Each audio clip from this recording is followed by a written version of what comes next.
How's it going, guys? I'm ItFightsBack, and today in this video I'm going to go over my build and plan for the 3.14 Ember Gauntlet. I promised a lot of people I was going to make this video, so I didn't get to finish my practice exactly, but I'm still going to show off where my build is at and what it can do. So I leveled to level 94 in practice. I died 92 times. So I've learned a lot. I made this build pretty good as it stands, but it's not all the way there. It's this as this build exists, it's not doing bosses, but I have a plan. So first thing I want to do is I want to kind of go over the main idea here. So I'm playing a cold damage over time Occultist. Vortex, Cold Snap, Vault Cold Snap. I mean the gist of it. The idea behind Occultist is two things mainly. Frigid Wake, nearby chilled enemies deal 10% reduced damage with hits. And then Malediction, while giving you additional curse, Malediction, enemies with Malediction deal 10% reduced damage and take 10% increased damage. Okay, so that right there is 20% reduced damage dealt from enemies. Okay, so what that is doing effectively is that is eliminating this 20% increased monster damage that the enemies have. Okay, so then you're really only effectively dealing with the increased physical as fire, cold, and lightning, and that's the basis of my defenses.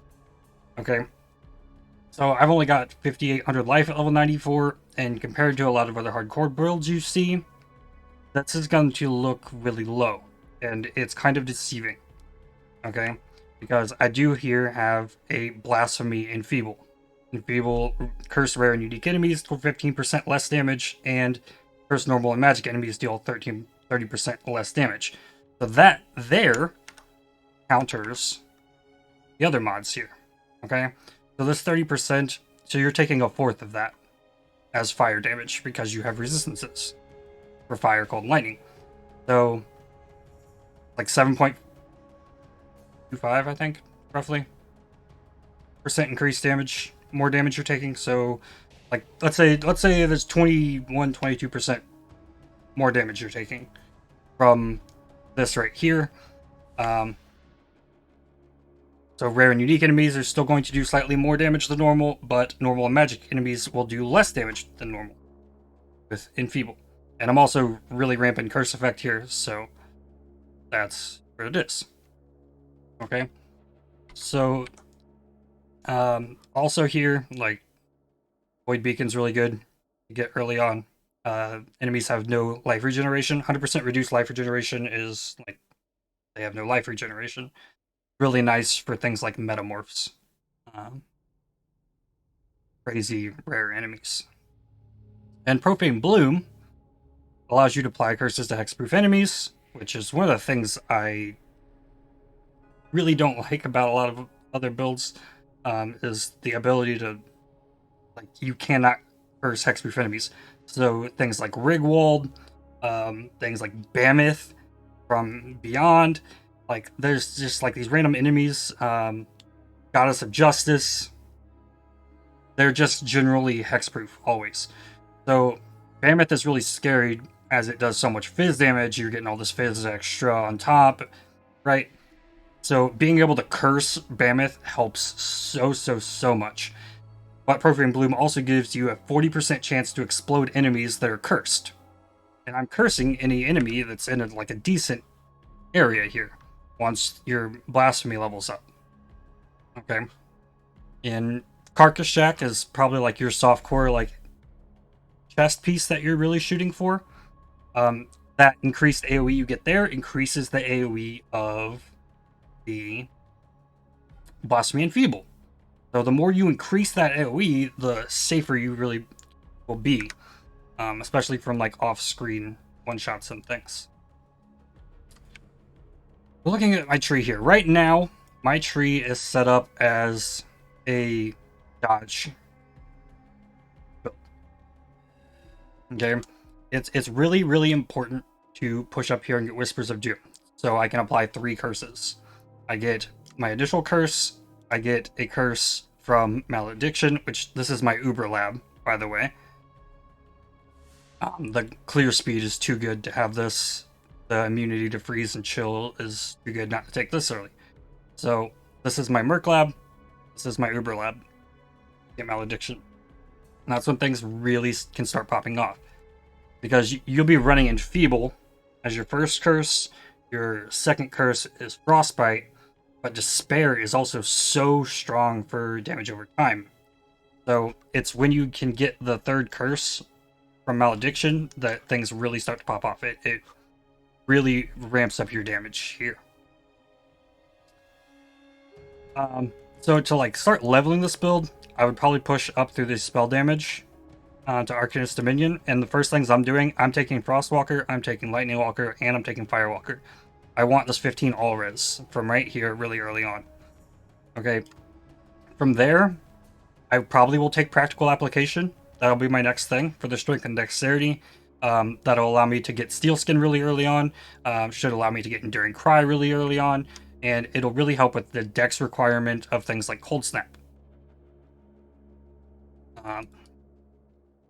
So from here, at that point, there's two ways you can go. You can keep pushing to the right, because you really want to get up here to Whispers of Doom, but you don't get access to curses until level 24, I think, in Act 3, and you don't get like a curse on hit until you kill Piety in Act 4.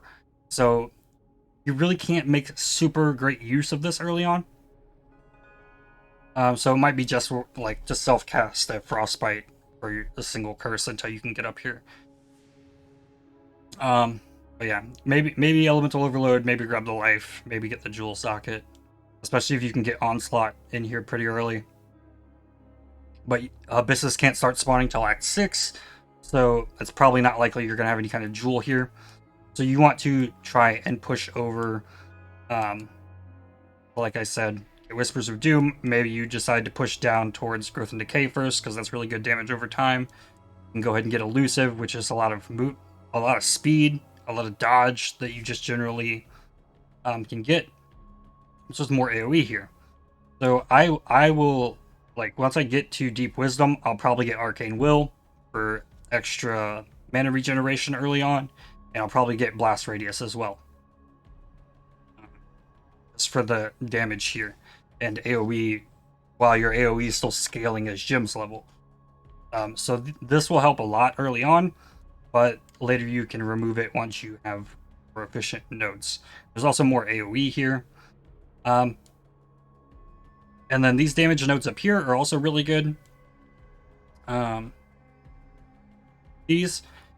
these don't really shine until you kill Act 4 Piety. Act 4 Piety gives you access to Bone Chill as well. Bone Chill increases cold damage taken by chill effect. Okay. Enemies in chilling areas from supported skills have cold damage taken increased by chill effect.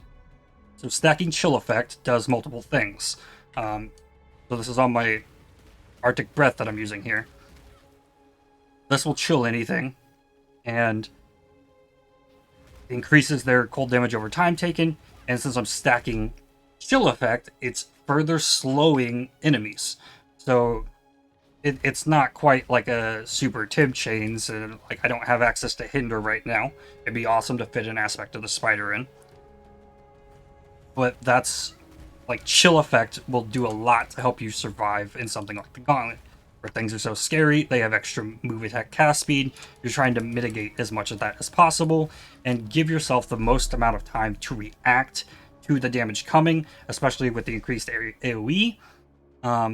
Being able to slow bosses to where you're easily able to recognize what they're doing and dodge things, that's really important. So, I have a tree here.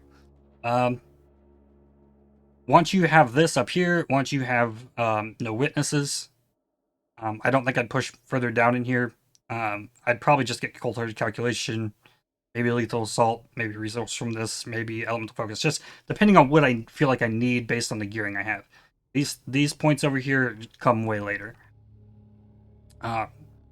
Maybe I'm feeling fine on damage. I don't need to feel like I need to push down here. I want to focus more on defenses. I can push to face aggro, or maybe I'm wanting more life early on. Maybe I have the ability to throw in elemental equilibrium. Maybe I want to push down here. Okay, maybe I'm really scared about chaos resistance because Rislatha with increased AOE is terrifying. So maybe the play is maybe I want to push over here. It's just like whatever you feel like you need as you're leveling the build, go get it. The early setup by getting over here, like this little area, gives you the opportunity to push down here, get what you need, or push down here and get what you need. Because there's all res right here. Maybe you push over here. Maybe you need the resistances here. For Anointed Flesh, this gives you +1 max res, which effectively is 4% less elemental damage taken. So every resistant, like it stacks, right? So if you have 75% resistances, you're taking 25% of the elemental damage, right? So if you increase that to 76, you're taking 24% instead of 25%, so that's 4% overall damage, less elemental damage taken. These notes here for the reduced reservation, maybe early you can't work this in. This is so that you can use a highly leveled clarity, you can run malevolence, and you can run the blasphemy and feeble. Okay. You can get these notes over here early on if you're pushing over to the right. These aura nodes are kind of more out here.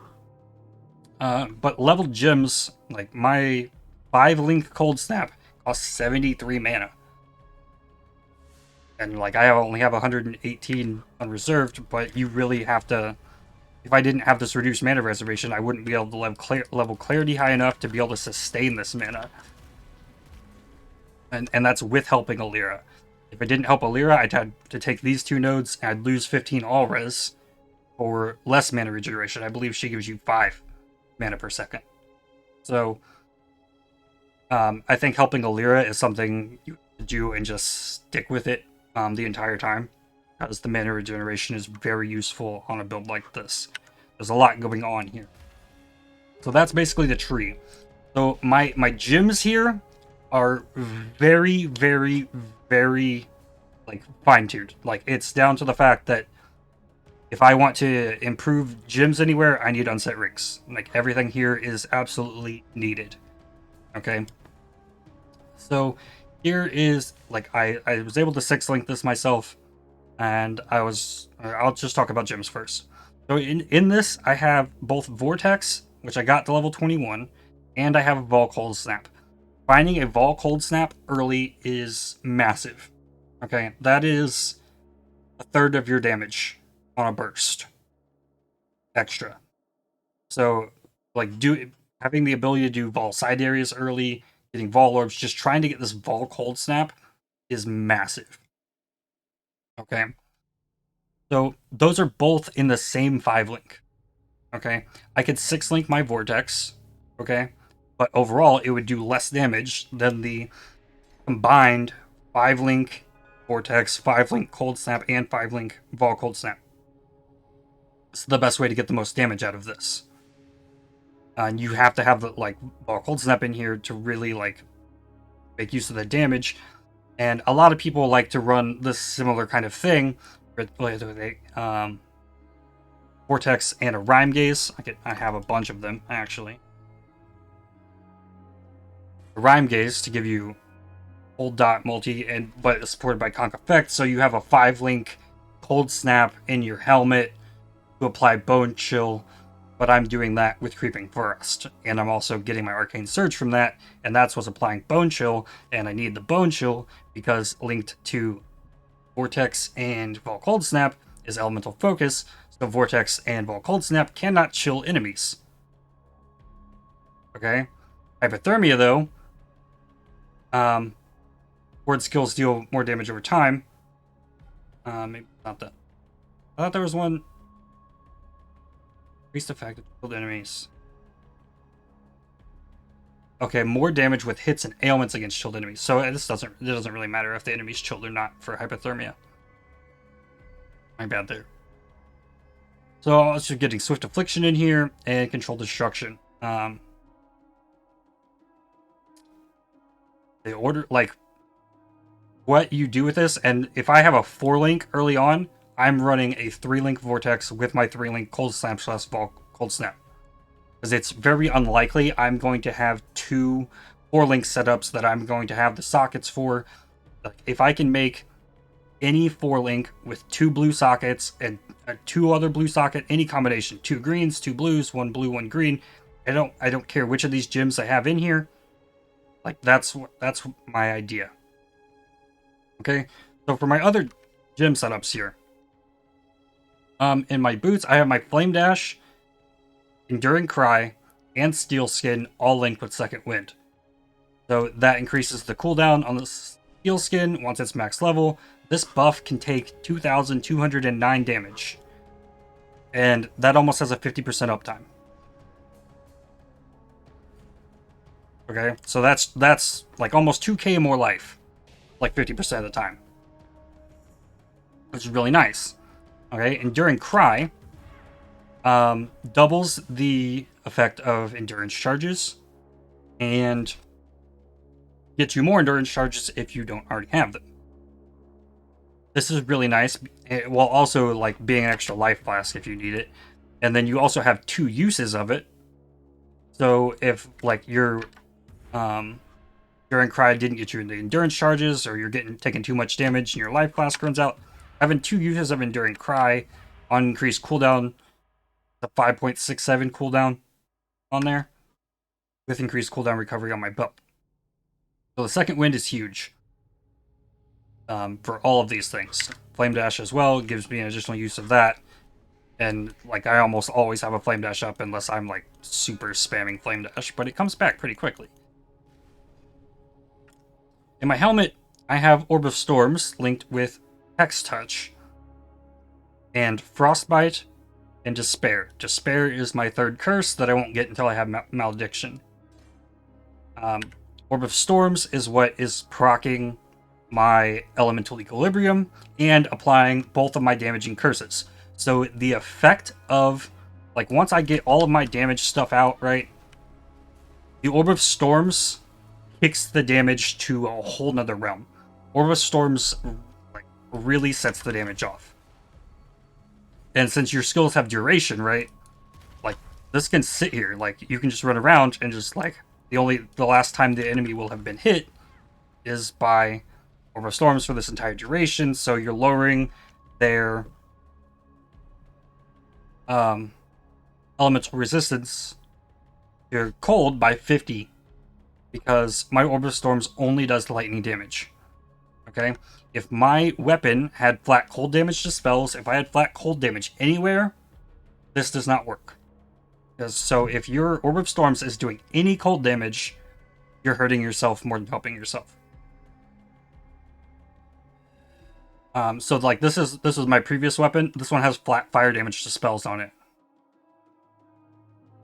No, this wasn't my previous weapon. This is just an insane weapon that I rolled. But this weapon right here, I could use this.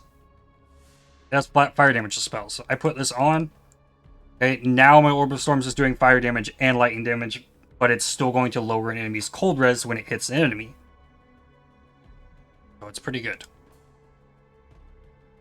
This is a pretty nuts fire scepter. I just happened to find. I picked up and identified every Karui scepter, and I'll get into that more in a minute. Keep going over gems here. Over here I have my Clarity, my Blasphemy, and Enfeeble. Quality on Enfeeble, on Frostbite, on Despair is insane. Like, it really, really helps. Frostbite isn't as much, but freezes on cursed enemies have 20% increased duration. And here, every 4 seconds, I have a 33% chance to freeze nearby unique enemies for 0.6 seconds. So 20% of 0.6. I ain't doing that math. It's at least 0.1 seconds more. I think it's like 7.2. Yep, that's right. 7.2 or 0.72 seconds. So it just extends that freeze duration just a little bit longer. And like I'm always freezing nearby chilled non-unique enemies all the time. But also, I'm only chilling with my Creeping Frost. I still want to call it Arctic Breath. So this is doing Arcane Surge plus Bone Chill. Like, I am constantly casting this all over the place. Like, this is kind of the play. I will hit an enemy from afar, I will chill them, I will dash in, I will put both of my...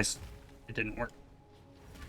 Push both of my skills, drop the Orb of Storms, and if I need to keep doing stuff, I will keep throwing down these Creeping Frosts, so I have more chilling areas.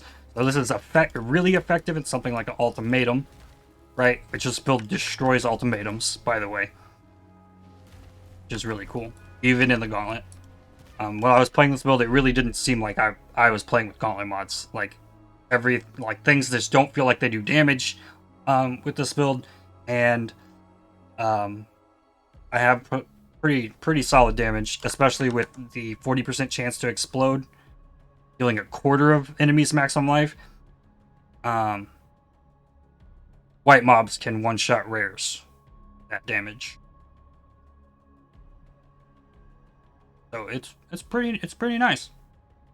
This is chaos damage though, and I'm not really scaling the chaos damage, but I'm lowering enemies' chaos resistance, and I'm lowering enemies' chaos resistance with despair as well. So it's pretty nice.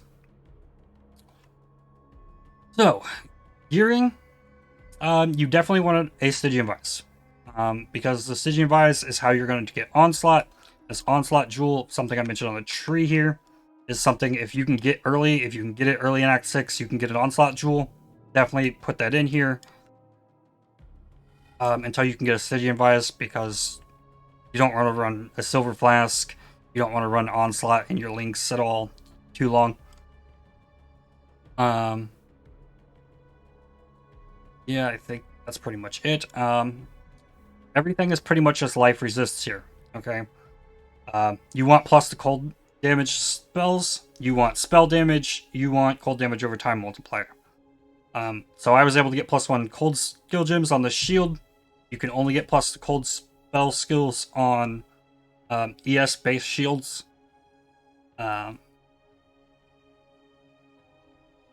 Otherwise, if you get a evasion ES shield like this one, I can hit spell damage on it, but I can't hit the +1. The dream is +1 cold, spell damage, and life. Now, I spent a lot of time trying to roll shields like this one because it's Elder. You have a chance of rolling reduced physical damage taken on it. Now, for my helmet, this is something I did very early on. I know what my focus early was. I wanted to delve, okay, because I wanted to hunt. Like, there's a physical one right here. It contains physical items. Okay. I know there's more. This one contains minion or aura items. Okay, I found one that contained lightning items somewhere. This one right here has mana or curse items. You can get reduced mana reservation helmets there. If I found a cold one, like, I don't know where it was because I went to it, of course. But that gave me this helmet that has 10% physical damage taken as lightning. One of the biggest weaknesses of this build is just right now I have 7% physical damage reduction, and 4 of that is coming from my endurance charge. So that's my early plan. Like, I need to mitigate physical damage in any way possible. So I'm taking acrobatics and face acrobatics. I'm still running a granite because I want that 1500 armor. Like, even though my armor's getting cut in half because of acrobatics, I still run the granite flask. So with my flasks up, like the granite flask, still raising me to 17. It's another 10% phys reduction.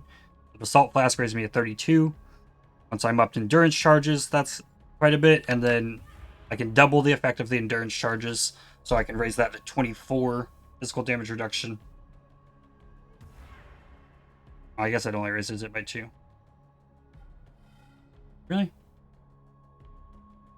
Oh yeah, grants. Okay, it doesn't double. It grants an additional 2.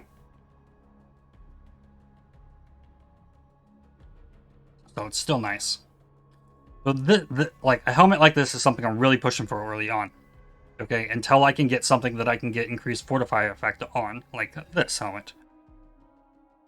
Another thing I'm really looking for early is anything that has plus, like, I want an unveiled jewelry piece that gives me +1 to minimum endurance charges and gives me a chance to gain endurance charge on kill. Okay. Something I would do in like a normal league where I didn't have to farm an opalescent oil is I would anoint Disciple of the Unyielding. You can get the chance to gain endurance charge on kill through this method much quicker. Okay, I've got several of them. I was using this amulet for quite a while. +1 endurance charge. Chance to gain endurance charge on kill. Chance to gain, like, I saved every one of these that I found. Because with the mod that the Unveiling gives you, it gives you the chance. So you're kind of left stuck with what you get from these unveiled jewelry pieces. But it is enough to really help your physical damage mitigation. I think I forgot Vigilant Strike set up here. I have Vigilant Strike, Liquid Ancestral Call, and faster attacks. I would love to remove this and put Fortify in here, but I need an unset ring for that. So that's probably something I'm going to do in the actual like Gauntlet push. So I think that pretty much covers everything. Like I have a Redeemer influence chest here. I really want Redeemer. I want the physical damage taken as cold. And you can also get a really, really high chance for increased effective non-damaging elements, which is chill effect. I'm not ailment immune on this build. Like I'm relying on a flask for burning immunity, and I'm relying on a flask for shock immunity. However, here on my tree, this node here, I have 20% reduced effect of shock and chill on me, while also giving me increased chill effect. So this is 20% reduced chill or shock effect. Up here, this is 5% reduced shock effect, 30% reduced shock effect, and another 15% reduced shock effect. So this is 20, 50, 70% reduced effect of shock. So if I get shocked, it's not going to be as bad as normal because I'm lowering the effect of it by quite a lot. And ignites are honestly a little bit scary to me.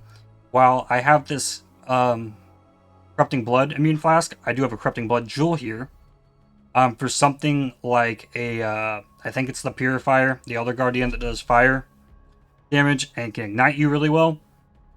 For something that I'm really afraid of ignites on, I might even replace my life flask with an ignite removal that looks exactly like this. Increased recovery rate and life. Now, I do really like the Eternal Life Flask, and I do have flask life recovery rate on my belt, which is the real reason I'm using this belt.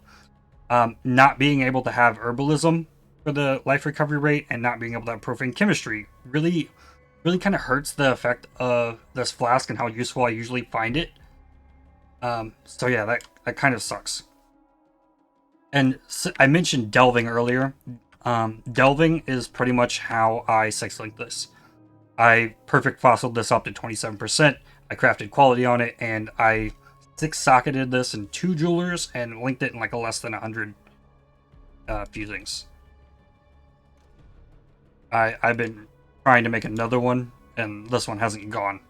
But it's got 39% quality on it, so I believe at 20% quality, average fusings is 1100. I believe I've heard that somewhere. So it actually becomes pretty accessible to six-link something.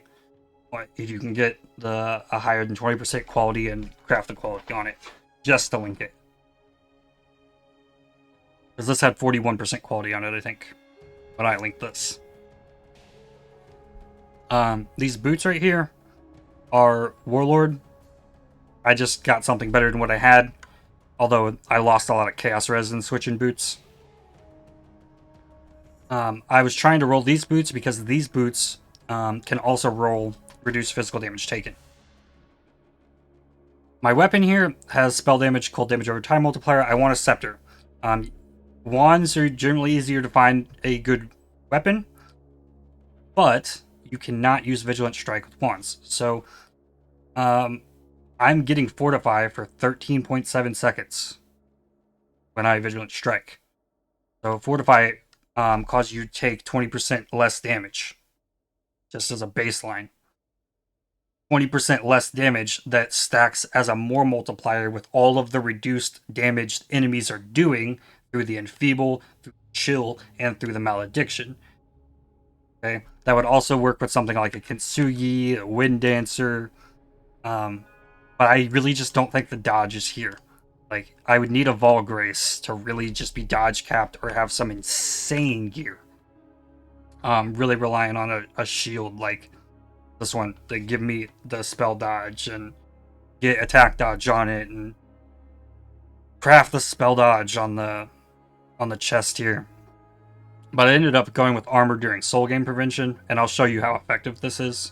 Like, this will be more effective if I could swap out of phase acro, and I have a plan for that. Redeemer Amulet is insane. If you can get +1 all cold skill gems, like, it's absolutely nutty how much. So all this shield has is 14% spell damage and +1 cold spell skill gems. Okay, it's gonna turn off my clarity and my enfeeble, but that's not affecting my damage. So it says I do 102 damage tooltip in game, which is the third line down in the text. You can't look at the top to see your actual damage over time here. Like 102,000. I take this off. It now says 89 from just that +1 gem level.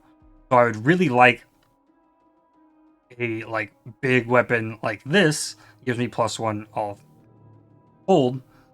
See, if I got +1 all cold on this and I could craft cold damage over time multiplier on it, this weapon would be insane. Mostly big time because of the attack speed. Attack speed really helps Vigilant Strike. Kurui Scepter is the highest base attack speed for a scepter. So that's what I'm looking for as my base weapon, so that Vigilant Strike attacks faster. It's at 0.39 attack time. And I can easily circle myself around and get this up in something like an alternative. And I'll show you this fairly shortly. I think I pretty much covered everything here. I did not look at the Pantheon here. Pantheon, absolutely Soul of Rislatha. Rislatha, I did mention, is very scary. But these Gauntlet boss fights can be kind of extended, and because of the increased monster life, and you're really kind of scaling defense. Like on my passive tree, I'm not getting max damage here. I don't have Breath of Rhyme. Like I'm really invested into curse effect, curses, and life. Like my only damage nodes on the tree are coming from here, which is not only increasing my chill effect, reducing my shock effect, getting me some resistances on the way. So it's doing a lot more than just damage. Okay, all the rest of this is no damage except for Frostwalker, but it's also giving me cast speed and cold res. I'm not taking the damage side of Growth and Decay. I'm taking the left side because I want the life regen. So I'm getting some damage here, damage and chill effect here. The rest of it's all defense. These are the only I get 12% cold damage over time multiplier here. I get 10% damage over time multiplier here. And that's it. So cold damage over time multiplier, if I'm able to get that wherever possible, it's huge. The 25% cold damage over time multiplier, stacked with the 12, 10, and I guess I got the anointment because I dropped a silver oil so that I can anoint dirty techniques. Down here, another 10% damage over time multiplier. That's 32 plus this 25. So this is effectively 12% more damage just from the cold damage over time multiplier, roughly. Alone. That'd be another 12% more damage if it had the +1 cold spell gems. But it's going to be hard to get. as scepters can roll attack stuff. So I refused to use it, but I did drop a Carcass Jack. It's in here somewhere. And I was using this tabula that evolved before I got this 6-link. Getting this set up into a 6-link over a 5-link is massive. Because you're... Say this was my next link. You're not just increasing the damage of the Vortex, you're increasing the damage of the Cold Snap and the Vol Cold Snap. So my Vortex is doing 102 tooltip, 1000 tooltip. Cold Snap's doing 75,000 tooltip, and Vol Cold Snap's doing 96,000. So, like, they're almost a third of the total damage each. There's a Carcass Jack somewhere. I found a Carcass Jack. If I found a Carcass Jack in the Gauntlet, I would probably try and link it and use it. Oh, here it is. So, Carcass Jack is not just insane increased AoE for the Vortex, it's insane increased AoE for the Blasphemy and Feeble. And that's more important than the increased AoE of Vortex, Cold Snap, and all this. And so I ran into a big wall with this build through my practice. And that was when I did a Constrictor. I found out that the problem is not the bosses. The biggest problem with this build is from external sources. So during the second phase of my Constrictor fight, the first phase went extremely well, but the little frogs that will chase you around and explode, those frogs are not being affected by Enfeeble, they are not being chilled, they are not being cursed. So they're benefiting from all of the extra damage, and this build just flat out will die to those frogs. Every time. There's like it was a mess. Let me find a map here. Let me get a good map. Got a bunch of forts.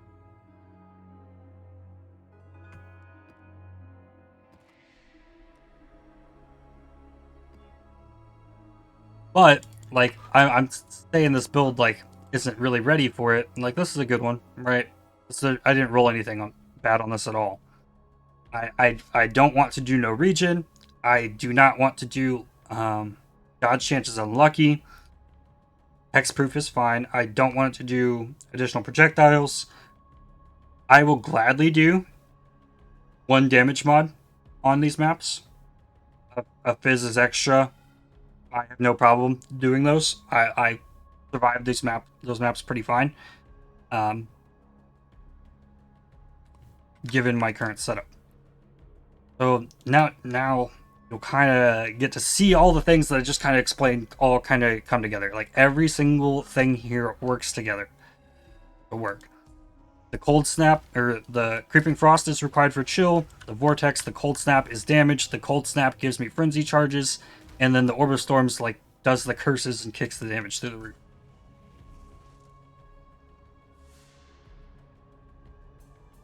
And after I do this, like, I'm going to just like full send a practice run. I don't know if I remember if I mentioned that at the beginning of the video. That was the plan. I'm going to do a practice run to normal lab, just to give you an idea of how you would go about trying to get this set up. This is stone circles, but I'm going to open this, okay? Now, this could be bad. Okay? This is fine.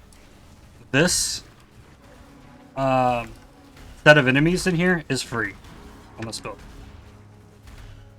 And I didn't have my Fortify up that entire time. Like, I was taking some damage. There are some archers that can spawn in ultimatums. Archers are the word.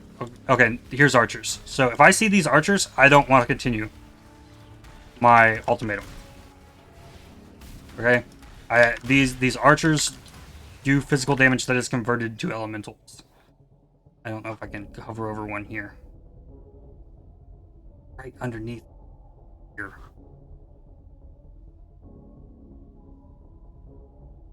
Oh, I don't...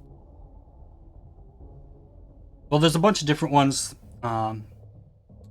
They do physical damage that's converted, so they still will benefit from all of the physical as extra, even though they're doing elemental damage initially.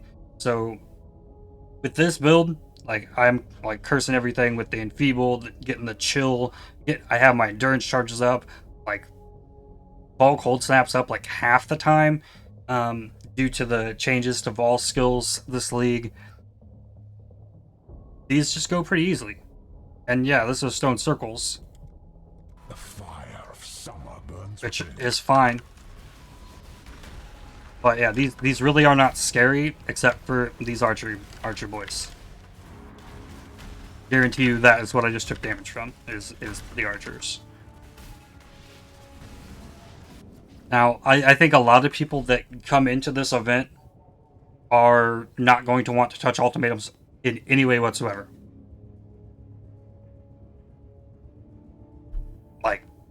It can be bad. So be it, as disappointing as it is. But in like almost all cases, if I see those archers, I will not continue my ultimatum. But if it's the one that just gives me the little flying things and the snakes, or the one that just gives me the monkeys, honestly, I'm comfortable pushing that to its limit in this build's current state. And this build is far from perfectly geared. There's lots of things it's missing. I haven't found a single cluster jewel to even think about trying to put cluster jewels in. And this map also isn't super dangerous at all, but it is a T14 map. And poof. Now we got a boss. This boss is really dangerous. Increased AoE really affects this boss. He does physical damage. Okay. I'm gonna chill him. I'm gonna drop all my stuff. I'm gonna get Vigilant Strike. I'm gonna Vol Cold Snap. I'm gonna try not to get hit. But he has a lot of increased speed, and I'm slowing him to normal speeds, and I'm able to control this fight due to the chill effect more than anything else. So I'm not using Temp Chains. I could be using Temp Chains if I had a way to work in a fourth curse. I just don't. It would probably require a Frostbite on hit ring, and then me to be able to run Temp Chains in this setup and still have an additional curse to give me a fourth curse somewhere. But I also would really like to work in Aspect of the Spider if possible, because that hinders nearby enemies and also causes them to take increased damage. The hinder plus the chill would slow everything to a halt. Big time. Hinder and chill don't have, on in-game bosses and stuff, don't have the reduced effect of curses, essentially. The in-game bosses have reduced effect of curses, in a big way, so the curse strategy isn't as effective, but chill really works on bosses, and so does hinder to really slow them down, whereas Temp Chains would get pretty mitigated from the curse reduction from bosses.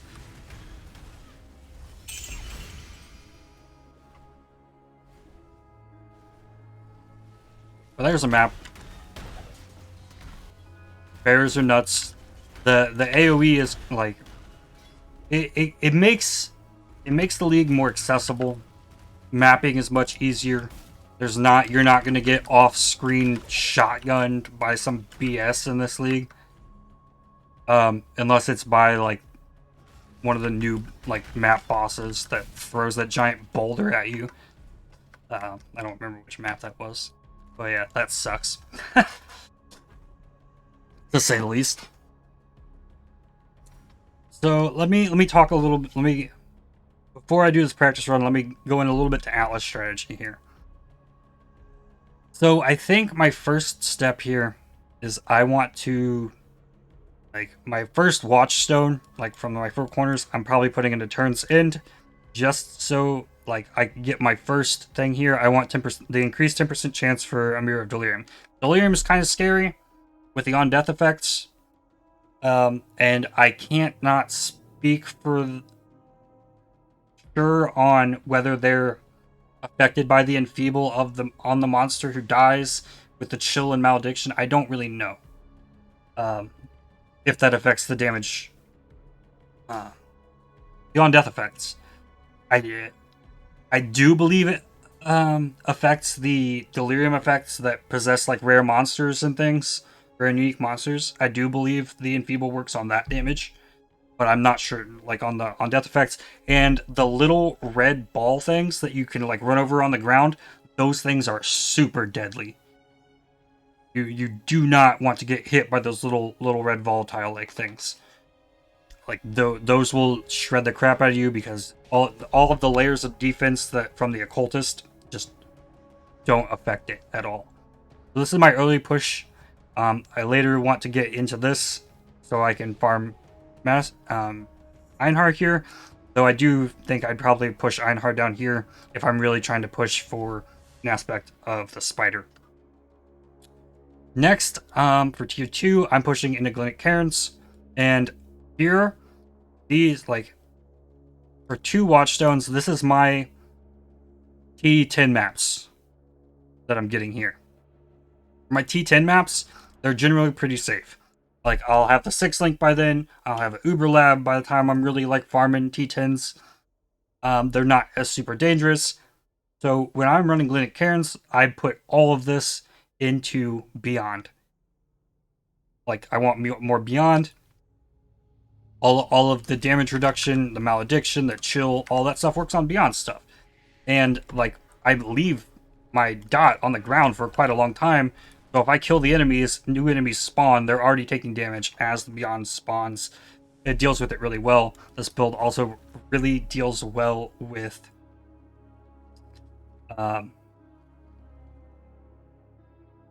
Betrayal. Something I feel like I should show is a Legion. So let me grab one of the scarabs I have here. So if I'm doing Legion stuff, I'm normally gonna try and push it down lower, but like I actually can get away with this. Going to. What do we got here? 2 additional projectiles, crit. I'm re-rolling this. And I almost never use the chaos because I'm banking chaos because as I was talking, brain sidetracked. The big focus is to push up here. Haywork Hamlet. I'm farming essences. I'm farming harvests, and I'm farming June missions. And I'm running essence on the map device in the region. This map is super deadly. You can use binding orbs on maps as well. And I'm also going to highlight here how bad something else can be. So this is boss life, boss AoE. They have resistance, no extra damage, but extra AoE on the boss. And this, I will throw this Legion Scarab in here. And since it's Haywork, I'll also scroll down here, throw my 2 Chaos in here for essences. So we'll do one more map. Just because I want to show how this build effectively deals with a Legion.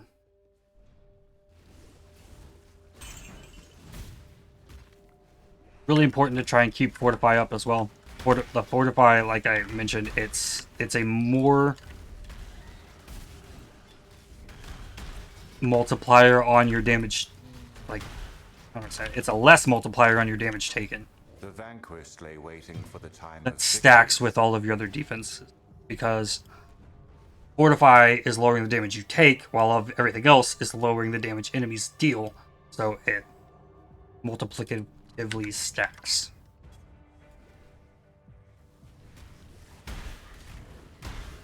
And I don't always get the Cold Snap off. Cold Snap has a stupidly large cast time, and you really have to invest in the cast speed to make it feel good.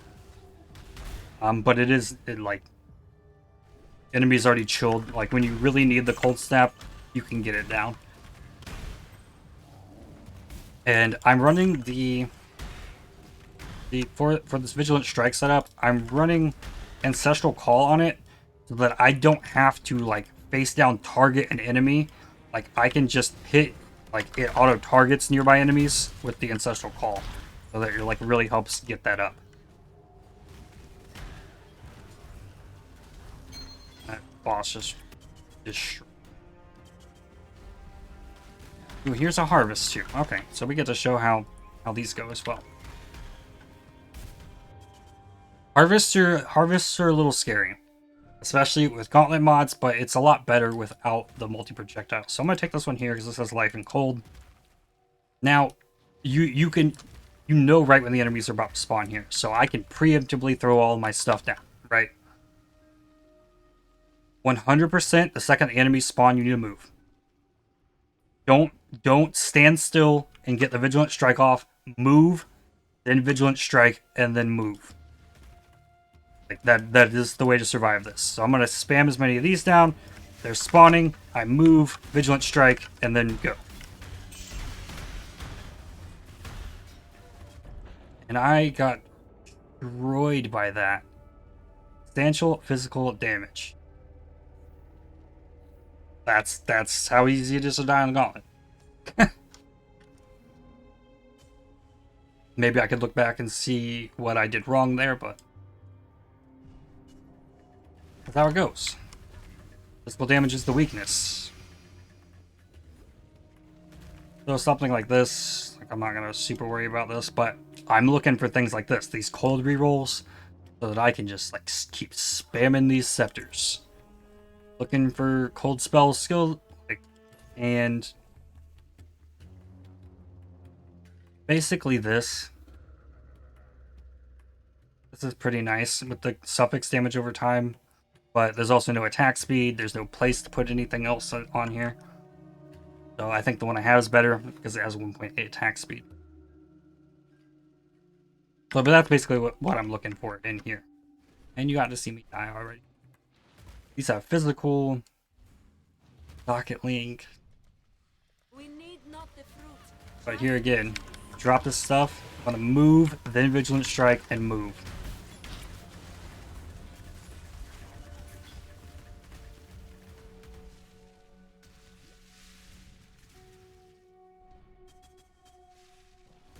Yes, these things, the little balls on the ground have increased AoE too. Gotta be patient. Being greedy in the Gauntlet will kill you. Here's a free 5 link.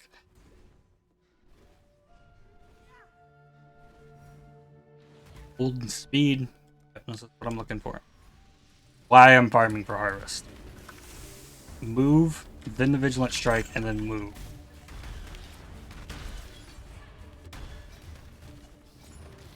Yeah, an Enduring Cry might have saved me from that. This is all AUX. This is speed. I'll even throw it on this.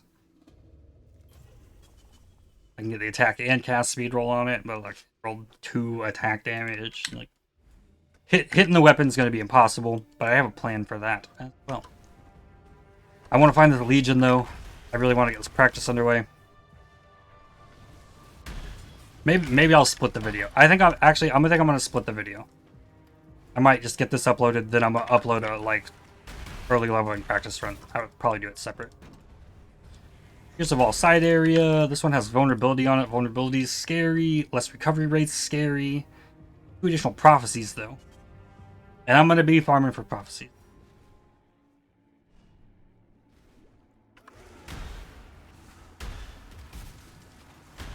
Because like I'm gonna wrap this up here after I finish this map with how I think that I can fix the build to actually be able to approach the bosses. Because, like I mentioned, in its current state, it's not quite there. It's missing something.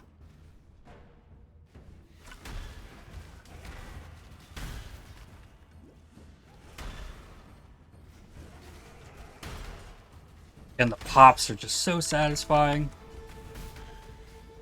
Chill effect, like he only got 1 attack off. And like I mentioned, Vortex, Cold Snap, Vault Cold Snap, none of it can chill. Because it's linked to Elemental Focus. All of my chill is coming from the Creeping Frost. It's giving me Creeping Frost, it's giving me Arcane Surge, it's applying Bone Chill. Like, everything I'm doing with the Creeping Frost is effective. And then I can lay in the damage with the Vortex and Cold Snap. Neat. What prophecies to get? Garbage. Hey, it's a 6 link. I think of frogs and overlord riches. Those aren't bad. Oh.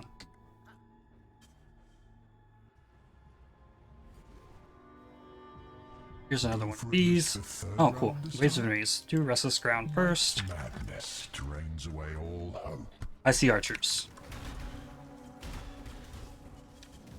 See, like, I'm taking a lot of damage in this, right?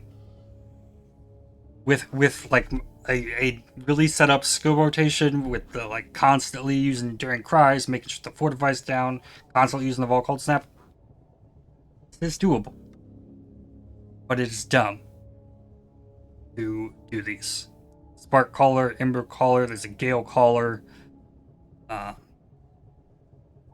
One. It is not worth it. I assure you, it is not worth it Choice. to deal with the archers. They're the worst. Actually, the worst.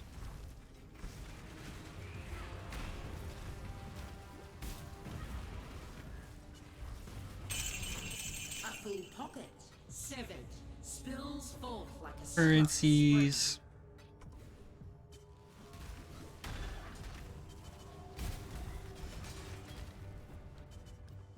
Gonna be a lot of stuff back on this last leg. I'm still missing some essences. I still haven't seen my Legion. Also, another thing I'm really looking for, like, I'm using these essences to, like, try and craft my gear.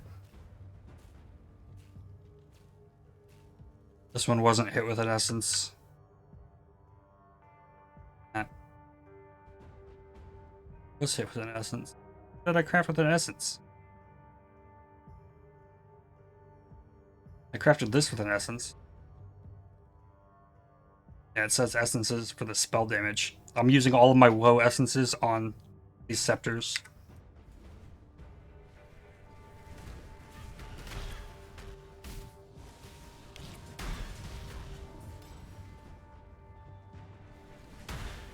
And I was in this practice run, I was not taking my time. I pushed like my beyond my limits. I did not perfect my gear. I wanted to like see what it looked like, the in-game bosses stuff. So, how I approach legions, right? I don't just kill everything. I run around. I want this currency. I want this currency, right? I'm gonna come over here. I want this currency. And then I fortify. And this is how I clear legions.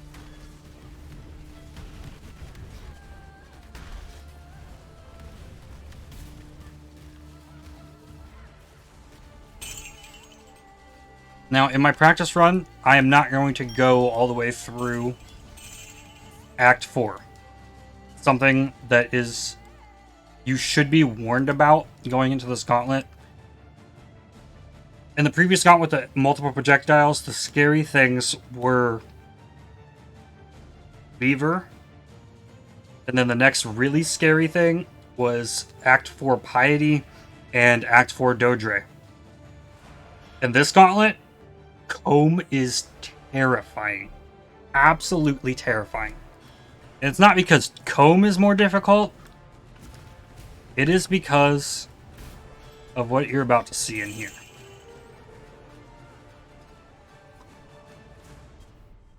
It's these lava spews from the sides.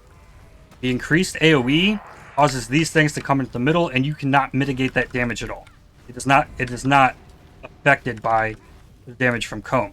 So if multiple of these fire spouts like start overlapping and stuff, like you can get absolutely obliterated by these.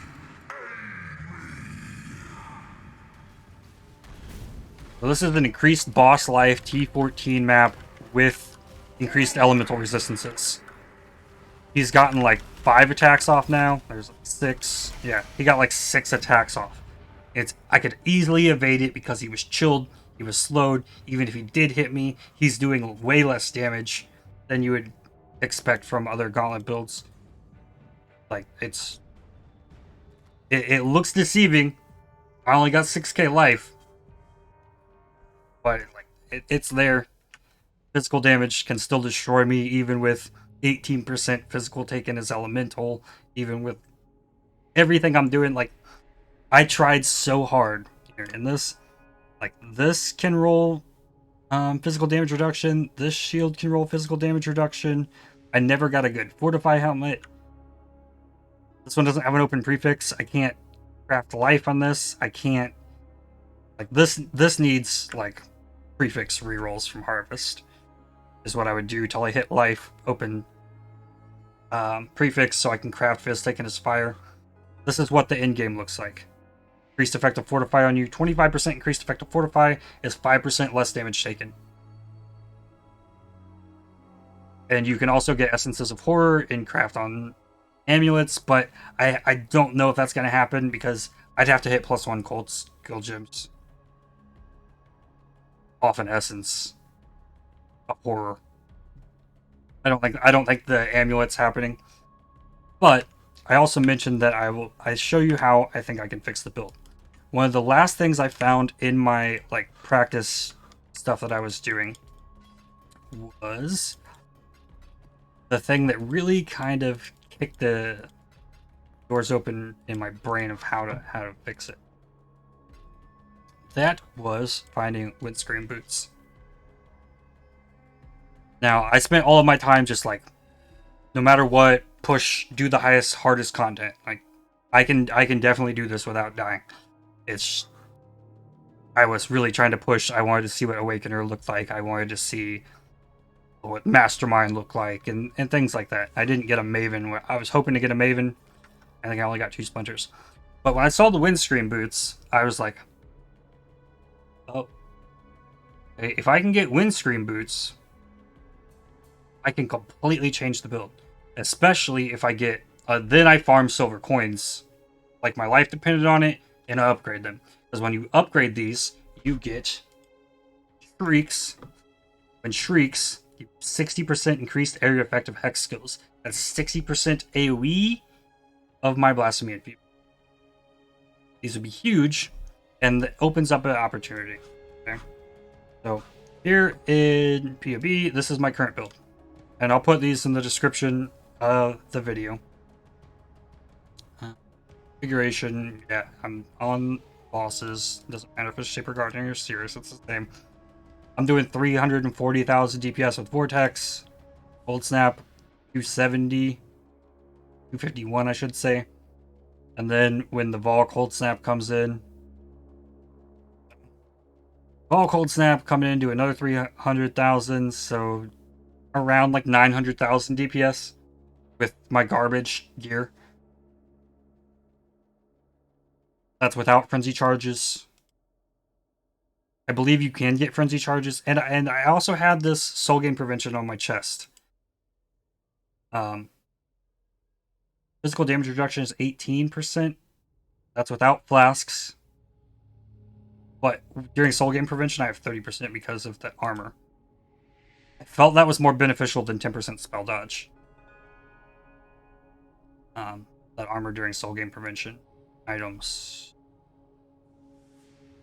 Armor during soul gain prevention. I felt like that was probably the best thing I could put there. So, if I get Windscreen Boots, I don't need this additional curse up here. I can really kind of shift the build to another idea. So if I can get those boots, all this goes away. And I change it to a block build. And I'll explain why. So I'm not going to save this. Don't save. And pull up the block one. Block version of this build, I made this before I found the Windscreams. So this is what it would look like before Windscreams. I'd still get in the curse, getting up here for Arcane Swiftness, and now I'm getting all the block stuff. This also opens it up further, the idea that maybe I can actually get away with being Ignite immune. I'm not as worried about the shock, honestly. So now I can push down here and get Glancing Blows. You take 60%, 65% of damage from blocked hits, and your block chance is doubled. So what I've got here is 72% chance to block, 56% chance to spell block. All I need is spell block on the shield. That'll get doubled. So if I get 10% spell block, which I actually have. I actually have this shield. Shield right here. Has life, has spell block, has a little bit of cold damage. This is fine. I can craft something else on this, prefix or suffix, whatever I need. This 10% spell block doubles to 20%, so if I were to put that shield on, I would have capped spell block here. So I have a 75% chance to take 35% less damage. That stacks with my Fortify. That stacks as a more multiplier with the less damage enemies do. So I think this, I think the block play like this is the better play overall. And then if I can get a hold of the Windscreen Boots, I can really up the armor further. And then I'd probably really try and get 2 silver oils to anoint Arcane Swiftness over here. So, yeah, I get those. All this comes out. I get a Cluster Jewel. This comes out. And then I push down here. I get another max fire res. I get the armor. I can get this block. I get my block chance back up here. Maybe I get that anoint. And then I could even go down here for some Fortify effect. I've still got lots of points that I could put in those jewels, sockets. Maybe I don't have the Cluster Jewel. I can get Soul of Steel. That's 77, 78 fire res. I can get all this life. Maybe if I'm feeling crazy, I even come down here and get all this. Like more Fortify effect. Okay, then what is cut here? Level 99 build right there. Maybe I cut out this since and then I can grab this life here. Probably more important like those nodes. Like something like that. Like it's here. My physical damage reduction now is 90. So in this case, I mean that's with flasks up, of course, with a granite and a basalt. It's only 62%. So with just the basalt up, it's 77, and just the granite up, it's 76. So at this point, the amount of physical damage and the amount of elemental damage I'm taking is the same.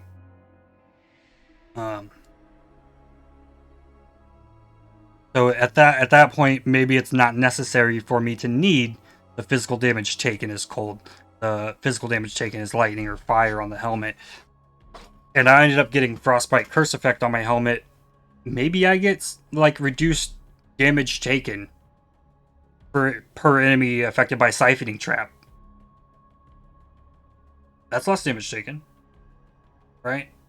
I also got 2 more jewel sockets in here that aren't like being used. The jewel socket here, that's 1 point. Jewel socket up here. But getting these like nodes here reduces the level I need clarity to be, and it really opens up the possibility for. I guess I was testing here. Jewels enabled. Just missed. Yeah. Was level 15.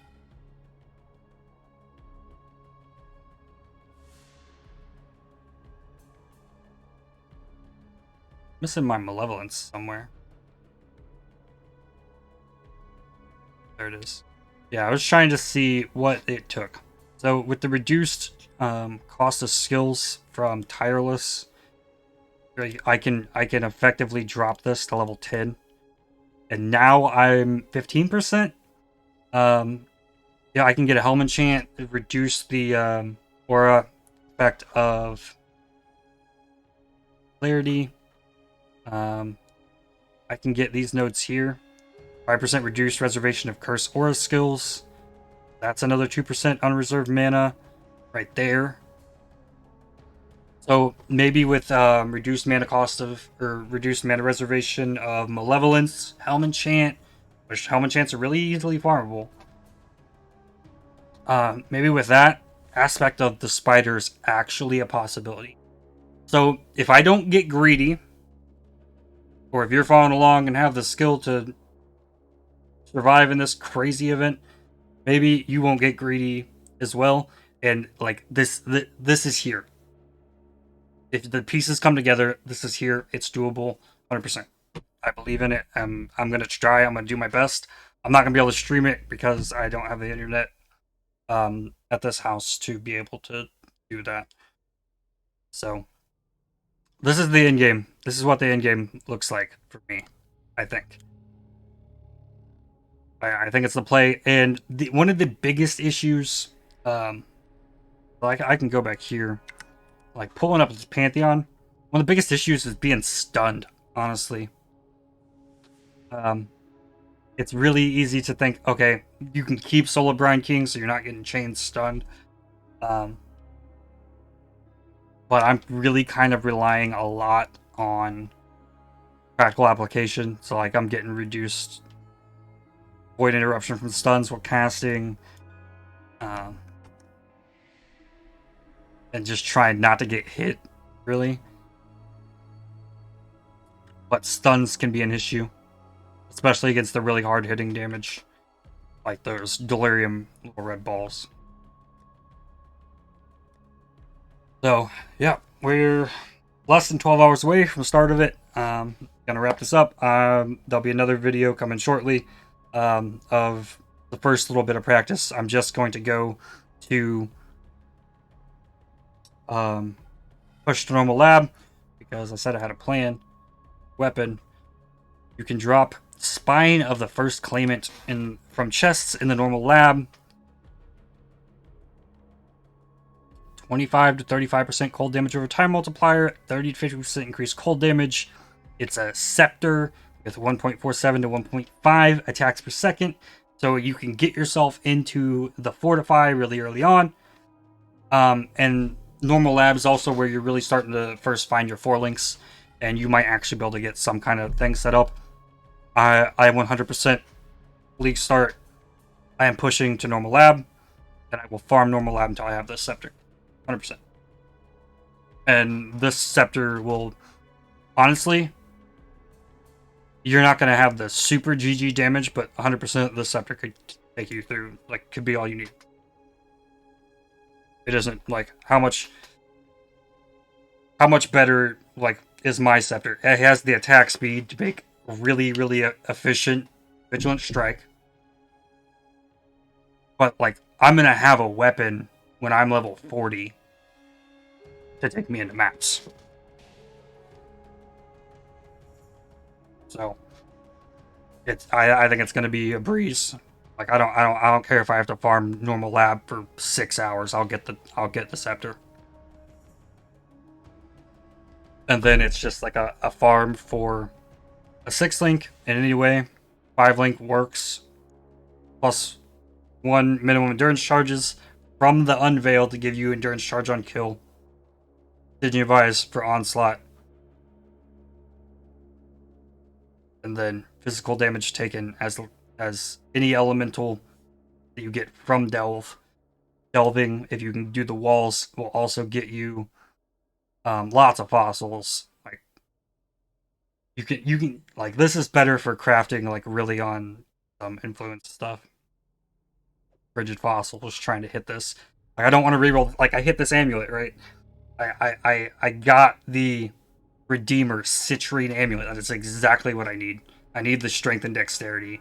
I hit P1 life. I hit all res and cold res.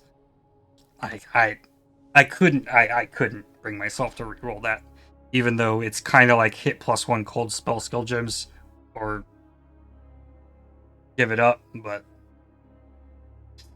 yeah. It would hurt to reroll this, honestly, in an SSF. But, yep, I think it's there. I wish I could stream it and share it with you, but my other video hopefully will help you get into the Gauntlet if you're just trying it out. So, that's it for this one. Thanks for watching. Hit the like button, subscribe. I'll catch you in the next one. Sure.